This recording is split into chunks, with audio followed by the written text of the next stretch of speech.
Saya katakan pada ibu saya, bahkan Allah akan turunkan saat di dunia. Ayah saya meninggal saat saya masuk pesantren, dan baiknya saya rasakan luar biasa.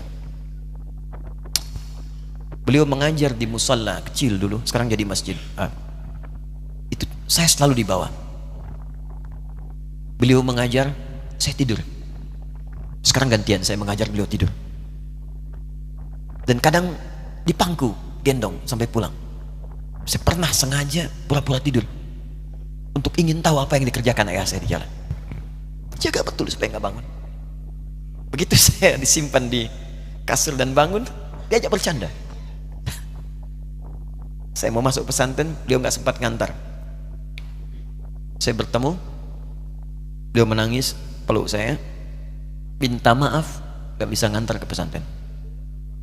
Saya belum mengerti apapun saat itu. Saya bertekad, insya Allah saya belajar dengan sungguh-sungguh. Sepekan 2 pekan saya dapat panggilan pulang. Saya tanya pada kakak saya yang ikut, sekarang ada di sini, gimana ayah? Beliau nggak jawab. Sampai di Bandung, paman saya, beliau sekarang Sekum MUI Jawa Barat, langsung menyampaikan, nampaknya nggak akan terkejar sampai sana, mungkin sudah dimakamkan. Saya ngerti, paham saat itu bahwa beliau telah wafat. Maka saya pulang. Maghrib saya sampai, saya dapati ibu di ruangan tengah. Saya datangi, saya menahan tangis, tidak menangis sedikit pun untuk membahagiakan ibu saya. Saya datang, saya peluk, saya temani tidurnya. Itu pertemuan saya dengan ayah saya terakhir di mimpi. Saya bermimpi melihat sudah pakai kemeja, tersenyum, mendadahi saya. Sudah. Besoknya saya cari ke kamar, ternyata Allahu Akbar, apa yang selama ini saya pelajari di pesantren, kitabnya sudah ada di kamar semua, sudah disiapkan. Saya menangis saat itu. Saya bawa mushaf. Jadi bapak saya, ayah saya, itu bajunya pun saat wafat dibagikan kepada sahabat-sahabatnya. Bajunya, kitab-kitab ini semua dibagikan. Ibu saya menunjukkan kemudian ada jam yang nanti nak pakai. Saya bilang simpanlah. Saya bawa mushaf. Dengan mushaf itu saya duduk di ruangan tengah, saya menghadap ke kiblat dan saya mohon kepada Allah, ya Allah, saya tak punya kemampuan lagi membahagiakan ayah saya saat hidup di dunia, tapi mohon jadikan setiap huruf dalam Al-Quran ini, ya Allah, pahalanya mengalir untuk ayah saya. Begitu saya bacakan saat itu, tak bisa saya berhenti, dan tiba-tiba langsung masuk ayatnya, artinya, posisinya, nomornya, gak pernah berhenti, masuk. Saya bertekad ingin berbuat baik. Puncaknya saya sekolah, ibu, ya Allah, saya ingin berbakti pada ibunda saya. Anda tahu apa yang terjadi? Demi Allah saya katakan, ketika Anda bersabar, ibu saya, bu, pak, itu krisis 97 Pak. Waktu krisis saya masuk pesantren, saya diberikan sempurna bekal seperti anak-anak lain. Rupanya ibu saya sudah tanya kepada santi-santi, orang tuanya, berapa bekal Anda kasihkan? Dikasih yang paling tinggi itu dikasihkan pada kami tiap bulan. Saya terima. Satu kali libur saya pulang dari jauh, ibu saya tersenyum melihat sedang jemur pakaian, lihat saya. Begitu saya tiba, kaget saya. Kok pakaian ibu saya, pakaiannya nggak cocok dipakai gitu. Ini bukan pakaian ibu saya, kayak kain pel lah kalau sekarang. Saya masuk ke rumah, saya kejar, saya buka pakaiannya, lemarinya, saya nggak temukan sedikit pun. Saya kejar kakak saya, dia sudah siapkan makan. Kak perempuan kami yang kedua, mana pakaian ibu saya? Perhatikan jawabannya. Dia menangis saat itu. Dia bilang, mama itu telah menjual semua perhiasan dan pakaiannya untuk pendidikan kamu. Jual. Untuk kita katanya. Jual. Dan bertahan dengan 150.000 per bulan saat krisis. Jadi rupanya ibu saya itu makan nasi sehari cuma sekali. Beliau mengajar. Di berangkat sekolah itu cuma makan pisang, minum kopi, makan nasinya malam. Saya bilang, ya Allah, saya akan ganti baju ibu saya dengan kain ihram dan saya gandeng tangannya di Masjidil Haram. Itu apa yang terjadi? Begitu saya kuliah di Libya, alhamdulillah, saya berangkat, saya mulai mengajar, saya serius belajar. Saat itu kemudian Allah mulai berikan jalan. Saya ingin sungguh-sungguh. Malam saya bangun, saya sholat, saya belajar, saya menghafal Quran, saya belajar riwayat Quran. Sampai puncaknya tiba. Saya ditugaskan pemerintah Indonesia saat itu untuk jadi petugas haji di Mekah. Saya telepon ibu saya. Saya bilang, Ma, saya insya Allah akan haji 2010. Saya telepon Februari saat itu. Saya dengar suara, terbayang wajahnya indah, senyuman, bahagia. Alhamdulillah, nak. Kapan berangkat? Tahun ini insya Allah. Saya bilang, dan saya tidak akan pernah berangkat kecuali mama pun akan berangkat. Terdengar nada pesimis tapi senyum. Dari mana katanya? Allah akan kasih, saya bilang. Saya sedang bekerja berusaha karena Allah. Mustahil Allah akan sia-siakan kita. Berapa butuhnya? Porsinya 25 juta. Kapan harus ada? Bulan Juni. Ya, jadi dari Februari ke Juni itu. Ya, Juli bukan Juni, Juli. Ya, jadi saya masih ingat tuh bulan 7, 5 bulan itu.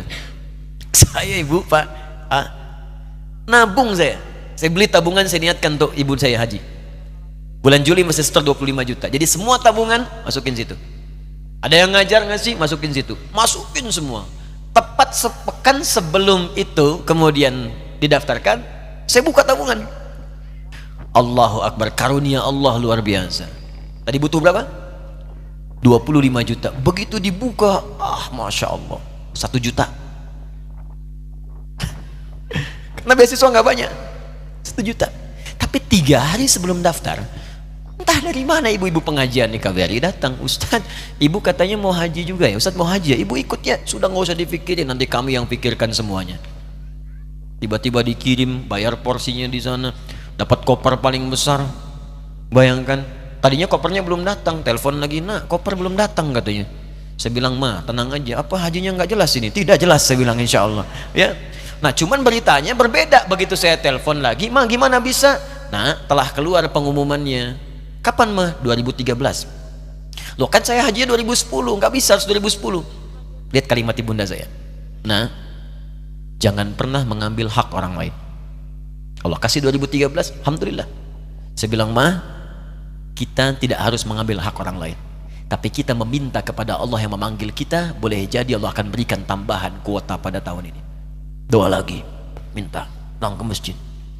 Tiba-tiba ada sidang Oki di Istanbul saat itu, keputusan 1.000. Setiap ada 1.000 muslim, 1 kuotanya. Saat itu Indonesia dapat tambahan 22.000, termasuk ibu saya ada di situ.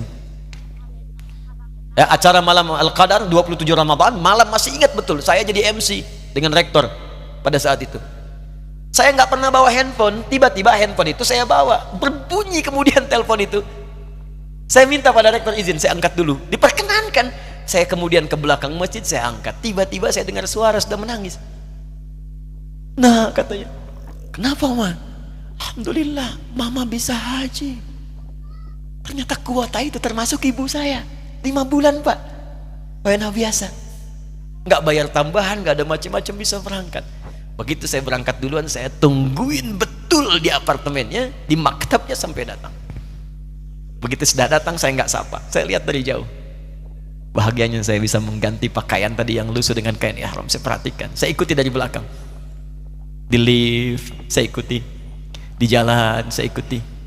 Begitu sampai Masjidil Haram, saya gandeng tangannya. Ma, kita sama-sama. Labbaik Allahumma labbaik. Labbaik la syarika laka labbaik. Saya tawaf, saya gandeng ibu saya lindungi supaya dapat kenikmatan dalam tawafnya. Begitu saya rasakan bagaimana Sayyidah Hajar bekerja keras untuk Ismail. Saya balas di situ. Saya gandeng tangan yang kanan. Saya minta pada Allah, muliakan ibu saya, ya Allah, muliakan ibu saya, muliakan, berikan saya kesempatan membahagiakannya. Cuman yang kanan digandeng, yang kiri kosong, karena sudah tidak ada. Jadi ketika Anda belajar pun untuk menjadi ulama, Allah akan muliakan Anda. Orang tua Anda akan dapat bagiannya. Yang hafal Quran itu Musa, yang bisa haji bapak ibunya. Kemarin saya jadi Amirul Hajj dari kedutaan Saudi berangkat, membawai 350 orang rombongan. Siapa yang saya bawa? Ahli Quran, yang hafal Quran anak-anaknya. Ahmad Kamil, yang haji, pengajarnya, murabbinya, ibunya, temannya, banyak yang berangkat. Yang berangkat siapa? Calon ulama. Dijadi ulama itu, jangankan sudah jadi, kalau benar caranya, baru bergerak pun Allah pasti akan jaga. Kalau benar caranya. Di satu pertanyaan tadi, pilih mana orang soleh atau ulama? Jangan pisahkan. Karena jadi ulama itu adalah tingkat tertinggi bagian dari orang saleh. Jadi mesti ada yang jadilah di keluarga. Pilih satu mungkin ahli Quran, kedua ahli hadis, yang lain dunia, tapi dunia diniatkan membantu ibadah. Jadi arsitek buat bangun masjid, bangun pesantren, pahala banyak. Insya Allah akan dibuka oleh Allah, insya Allah.